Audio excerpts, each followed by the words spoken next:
Welcome back, everybody, to another episode of Wednesday Wisdom on the Educational AD Podcast. We'll be right back with today's Wednesday Wisdom guest, but as always, we want to give a shout out to our sponsors. Now, don't hit that fast forward button. These are all companies that I used as an athletic director. You should be using them too. So take the next 3 minutes, listen to our shout outs for our sponsors, then listen to the segment. And when it's done, go and visit these sponsors. You're going to be glad you did. Here we go. We want to say thanks to Sideline Interactive indoor score tables and video boards. Go to sidelineinteractive.com and schedule a live web demo to see their products in action. Their score tables and video boards not only generate income for your athletic department, but they also create the ultimate game day experience for your student athletes. That's sidelineinteractive.com. We also want to say thanks to Snap Raise. If you've spent weeks and weeks on a fundraiser before and then got little, if any, return, stop right here. Go to snapraise.com. Hands down, the best online fundraiser out there.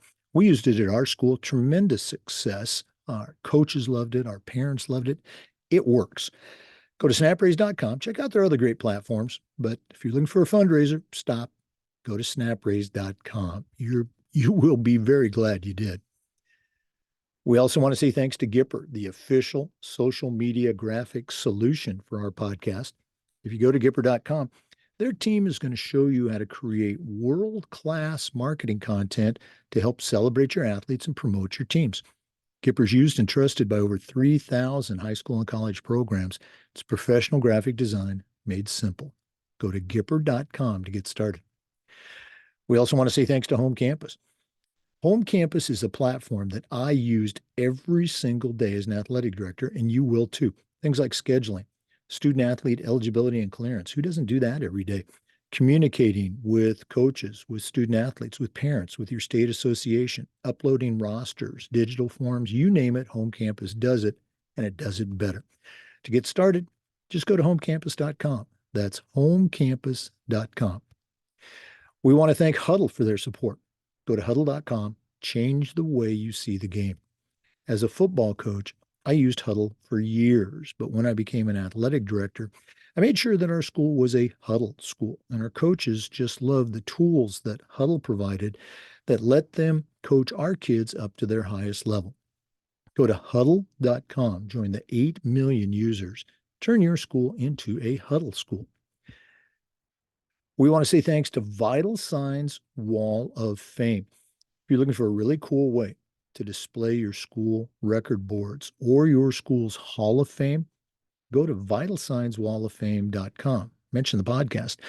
Check out their interactive touchscreen. That's right, touchscreen video consoles. It's a great way to show off your school record boards or, like I said, your school's Hall of Fame, or help bring your school's legacy to life.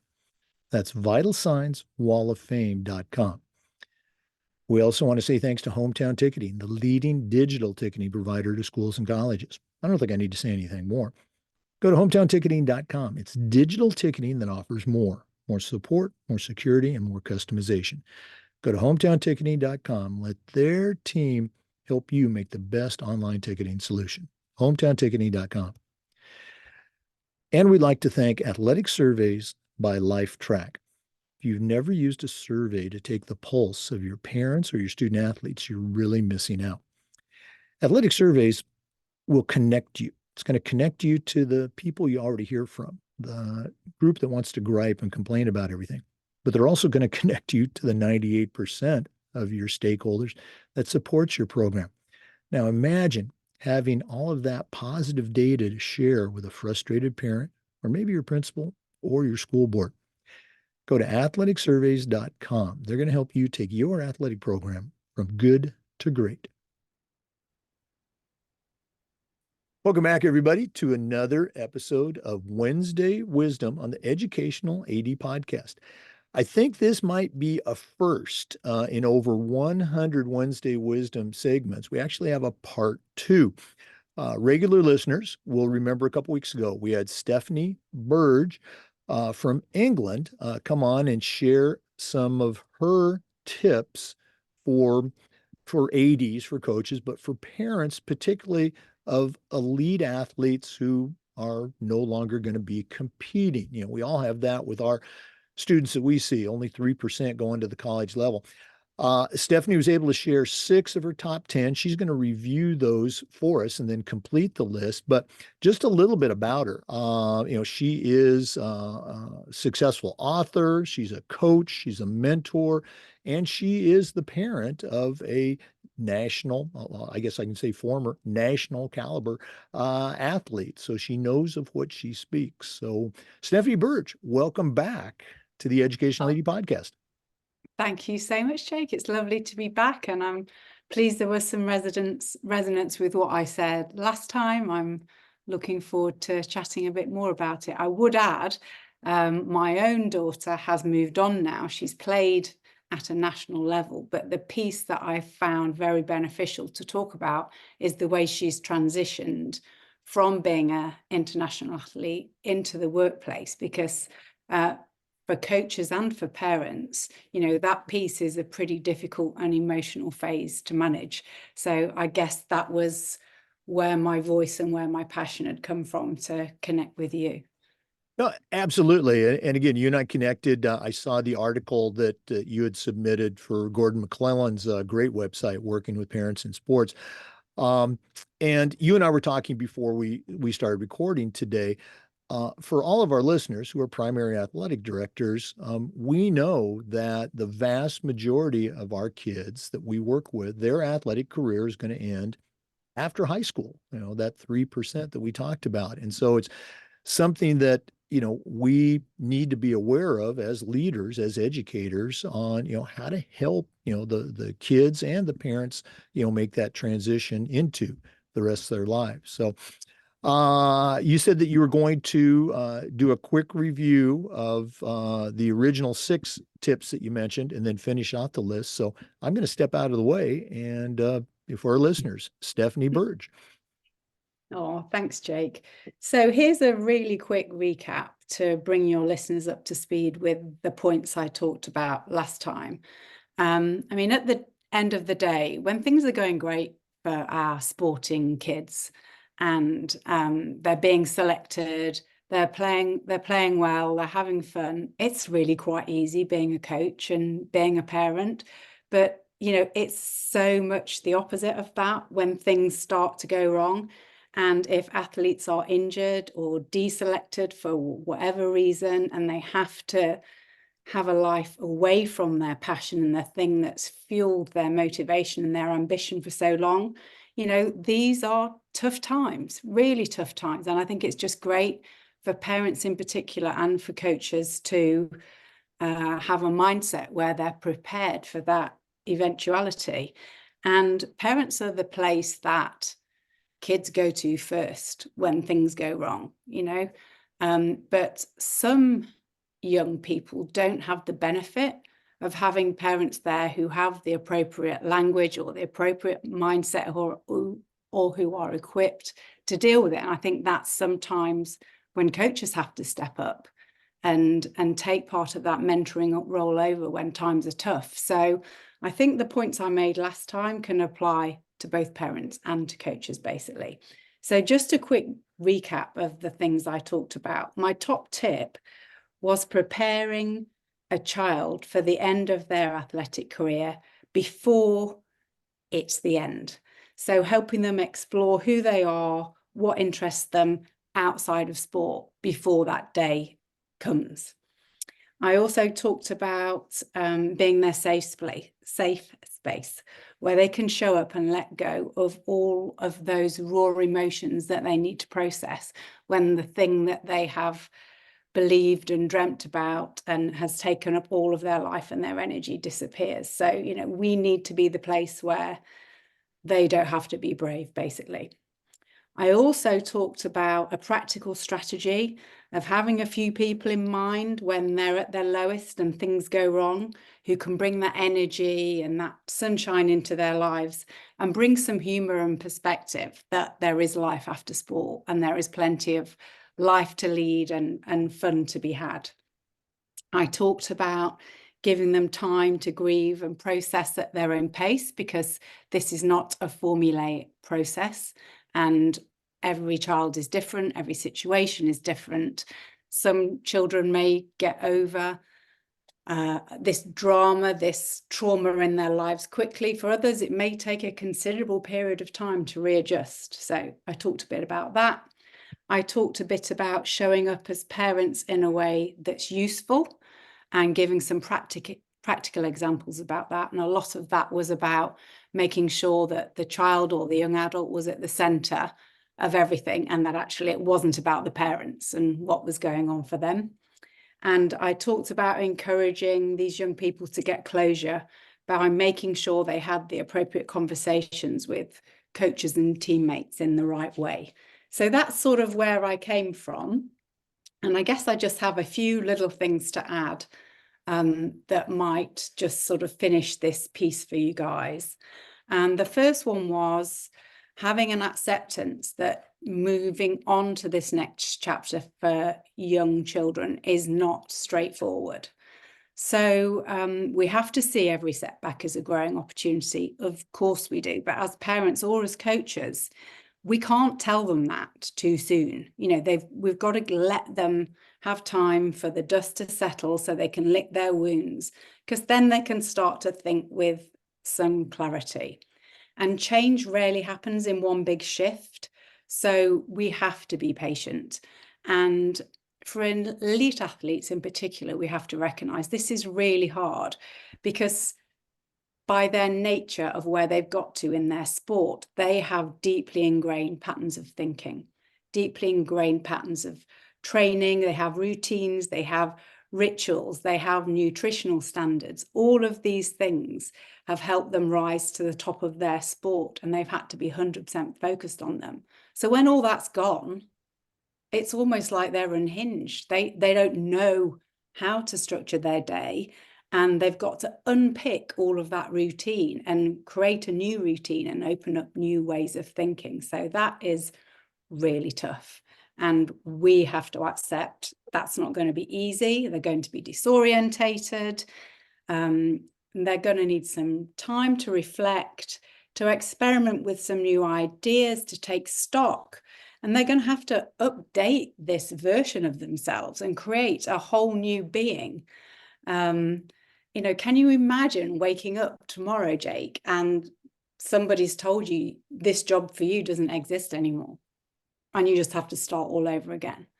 You know, and it happens overnight. And that's the reality of what happens to athletes who are injured. And it's a really, really traumatic process. So I think just accepting that it's going to take a while for them to figure out what they want to do, but doing something is a really useful thing for them to do to help them figure things out. So that might be part-time work, it might be some voluntary work, it might be taking up some new courses that they've never had time before, it might be maybe taking a break, doing some traveling. Athletes do need a routine. So the worst thing I've found in my experience, and certainly with my daughter when she suffered this sort of trauma, was doing nothing doesn't suit them. It really doesn't. That will lead to a deep, dark hole and a potential for depression to set in.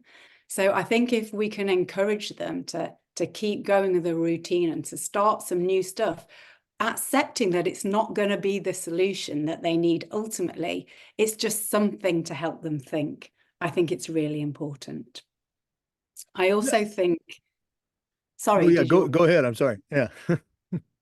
I also think that there's a big acceptance piece for them to get to the next chapter, which is that often the science of selection doesn't feel fair to them for whatever reason. And luck and chance play their part in all of these issues with injury and with selection. And sometimes sport just doesn't feel fair. And actually, for spectators and people who are watching sport, that's part of the jeopardy of sport.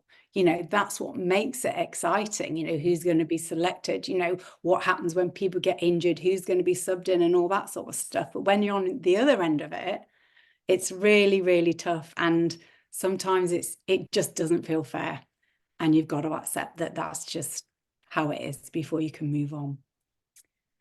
Okay, the next point in this journey for them to be able to move on is to use the sort of language that encourages a young athlete to enjoy being in control of their own destiny. And this was definitely something that really worked for my daughter when she was going through this, because as an athlete, particularly one at the top of an elite career and playing internationally, you have no control over your schedule. You don't have the luxury of being able to go to a friend's wedding if it falls on the wrong date. You don't have the luxury of being able to go out late and party, to have a few drinks with your friends if you want to. You have no control over your schedule in any aspect of it. You train when they say you're going to train. You sleep when you have to sleep. You travel when you have to travel. And there's all these rules and regulations. And it's quite onerous dealing with all of that. So actually, when you move to a place where you're actually in control of all of your schedule and you have decisions that you can make about your life that no one else can take away from you, it's empowering. It's exciting to make those plans. And that's a feeling that certainly my daughter was like, oh, I like this actually, because I can plan this. I know it's happening. No one's going to cancel my world. I know it's not about, I don't know if I'm playing, so I don't know what I'm doing. I don't know if I'm available. It's like, I can organize everything now. And that is a really empowering place to be. So if we as parents and as coaches can help them focus on the things they can control rather than the things they can't control, it stops everything being overwhelming, but it starts everything being exciting. And let's face it, if they're not training for all those hours that they trained and for all those hours that they played, there's a lot of time. There's a lot of time for them to start figuring out who they are and start to do some of those things that maybe they had to put on the back burner previously because they didn't have time to do them. You know, sport is an intense bubble and it holds you very tight. And you end up interacting with people who are in the same world as you, with the same views and the same stresses and the same strains all the time. Once you are released from that as a player, I can assure parents and coaches and athletes that their personal growth will be exponential, because all of a sudden they're out there interacting with a much bigger proportion of the real world than they ever did before. And they're going to change a lot. That's exciting. It's really exciting. And I'm certainly in a place where I can look back on it and I see my daughter happier, healthier, more worldly wise, better adjusted than she ever was before. So, you know, when it feels bleak for you as a player, as a family, as a coach, and things have all gone wrong, I can tell you the universe has got some pretty good things in store for you when you get over that first horrible bit where you just feel sick inside and you've had to give up everything you've dreamt about. Okay, the next point.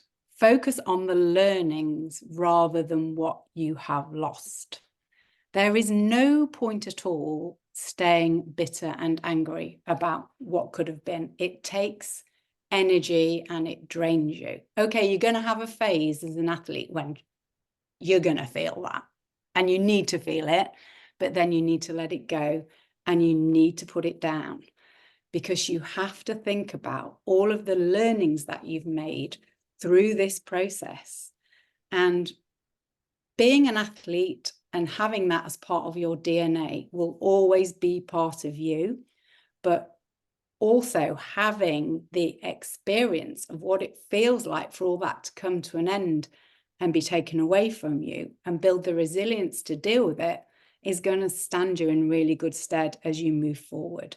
And top companies love athletes that are transitioning away from sport. And I tell you for why, because they're strong, they're ambitious, they're hardworking, they're determined, they are really resilient individuals.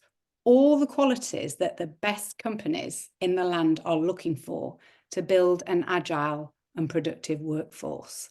So hang on to all of those things that you've learned, because they are going to carry you into this next phase of your life. And when in the future you're faced with other challenging situations, and I'm not talking about just in careers, I'm talking in your personal life, you're going to have a lot to fall back on and a lot of learnings that are going to help you along your way.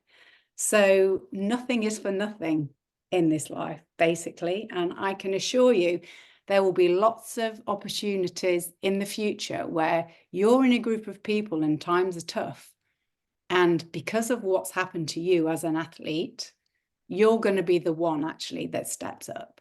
You're going to be the one that feels in control. You're going to be the one that can lead the way because you've felt these things before and you've learned from them. So focus on the learnings and you're going to have a bright future, basically. The last point I want to say is just regret nothing. Regret nothing as a player and regret nothing as a family. Sport is a huge privilege to have played at any level. No one should look back and feel that they've failed at everything, because remember, when you get to the top of the pyramid, there's a lot more people below you than there were at the top. And it isn't about the medals, the accolades that you've won that count. It's actually the stories, the life lessons, the fun, the joy, the pain, the memories that we've all shared that matters the most. And I can honestly tell you, as a parent myself, the thing that I am most proud of as a sporting parent isn't watching her run out in the European Championships or, reading newspaper reports about how well she's played or anything like that. It's about how she has transitioned out of her career when it's all over, and the competent, incredible young adult that she's become. And I think by us showing up in the right way and validating her emotions when she needed us the most through all the tough times, we've cemented our relationship with her moving forward. And it will now stand the test of time, whatever life throws at us with her. She's not going to hold back discussing things that are difficult, because she knows what we're not going to crumble in a big heap when she comes and talk to us about things. We've proved that. And likewise now, we can go to her when things aren't going great for us, because she's grown up into a young, resilient person because of what she's been through. So I guess this is my last point. Regret nothing, look back with love for what you have achieved. And I guess don't turn your back on the sport that you have loved for so long just because at the very end it hasn't quite worked out the way you've wanted it to.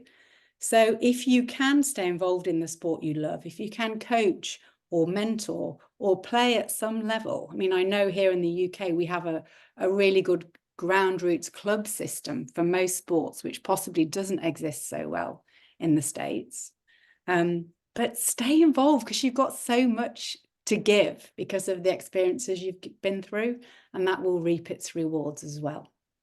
So I think that's more than enough about my thoughts about transitioning out of sport. I just hope it's useful for you, Jake, and for some of your listeners. Oh no, absolutely. Some really great information, and it comes from both professional and personal practical experience. You and I talked a little bit before about, kids get involved with sports, oftentimes, because they just want to. Sometimes the parents nudging them, sometimes it's a friend, but that competitive aspect, on a school team or a club team, even for the very best, is going to come to an end sometime. And everybody deals with that differently. And I love how you opened up about how you worked with your daughter. I'm going to put you on the spot here. As she was starting to demonstrate, and maybe it was as a young teenager, maybe it was as a university student, as she was starting to demonstrate to you and to coaches that, hey, you know, this kid's got some talent. Um, were there any discussions about, and you alluded to it, the sacrifices that were going to have to be made, particularly with time and control of your time, or did it just kind of, develop and, maybe just take on a life of its own? Do you recall any discussions about that and how that was going to impact family time and personal time? I recall it really clearly, actually. I think you start on a journey with sport, or at least we did, and we sort of get swept along because the sausage machine of sport and processes of sport takes over, regional trials and national Right. trials and all the rest of it. And, you're focusing on that and you get swept along. But then, of course, every time they get to the next level, then the ante goes up, doesn't it? Mhm. And it starts to take over more of your life and more of your thinking. And it starts to erode family time, but also academic study time. Right. And, we had a bright daughter. So there was always this conflict between, as parents, we're really happy to support you to do this to whatever level you want to take it to. But we really don't think you should let your academics go because you need to have a two-pronged attack because you don't know where this is going to go. And thankfully they were sensible discussions that we had, and we managed to do all the juggling and keep all the balls in the air. But I would tell you, Jake, every single year before the new sort of sporting calendar started, we would sit our daughter down and say to her, okay, it's all about to start again. Let's just reflect on how much you sacrificed last year, the things that you missed, and the effort that was involved for everybody to make this happen. Can we just sense check that you're doing this for you and that you're not doing it for us? Because honestly, we're really happy to continue supporting you 100% if it's all about you. But don't do it because you think we're going to be disappointed if you want to step back and call it a day. Bearing in mind, we know that next year is going to be tougher because you're moving through school and exams are getting harder and the level you're playing at involves more travel and more commitment. Right. So we sense check that with her every single year. We didn't ever want her to feel she was doing it for anybody else other than herself. And actually, that fundamentally she was playing for the love of the sport. And that is the most important thing. Because if you're not playing for the love of the sport, you don't stand a chance of surviving as you bubble towards the top of whatever sport you're in, because it's so tough and Mhm. it's so competitive and it's so dog eat dog that unless you love, in my daughter's case, picking up the stick, practicing your skills, come rain, come snow, come shine, in all the conditions, unless that's fundamentally in there, you're never going to do it.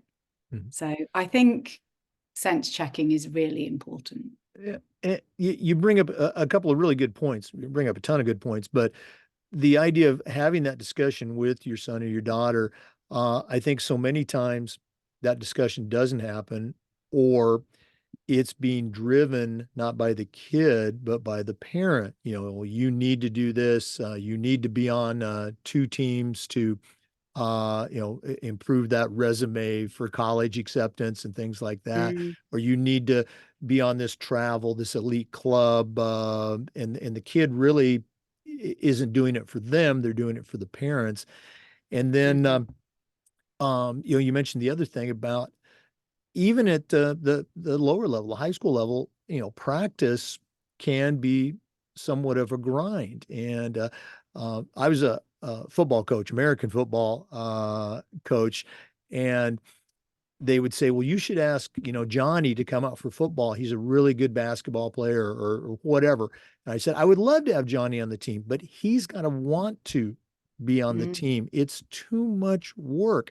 You know, we would joke basketball, that's just a game. You go and you shoot hoops or three throws or whatever. Football, we're out there in the sun, the hot Florida sun, we're hitting the sled, you're getting knocked down.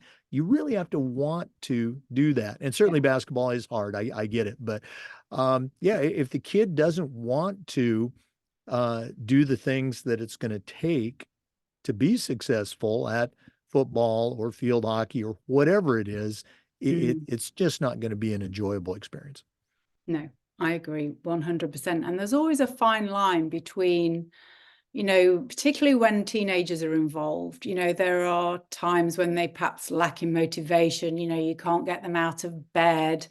And, as a parent, you've got to use a bit of intuition here. Is this a blip in the road? Because, maybe they're having a bit of a tough time hormonally, or in, studies are difficult, or whatever else is going on with friendship groups. And do you actually have to give them a bit of tough love and get them out the door and push through it? Or is this a genuine, I'm done with this? And every child's unique. And as a parent, all I will say is, when you know, if you listen to your child and you take the appropriate action. Right. No, absolutely. Stephanie, again, it's always great to sit down and share with you. If one of our listeners wanted to reach out and connect, add you to their network, find out more about what you provide through your mentoring and coaching website, how do they do that? How do they get in touch with Stephanie Burge? Well, I'm on LinkedIn. I'm easy to find. Stephanie Burge. My company's LemonZest Coaching, and there's a sort of range of different articles that I've posted there that some of your listeners might find interesting. And I've also got a website. You can find me at lemonzestcoaching.com, and all my contact details are on there. And I'm happy to coach parents or young athletes one-to-one. And sometimes I do sort of group presentations. I'm doing one up in Manchester shortly, talking to a group of athletic scholars across all sports about how they can prepare for transition into the real world, for example. But I talk about other subjects as well, if that's of interest to anyone. Oh, you need to record that, put it on your LinkedIn profile. Okay. Yeah.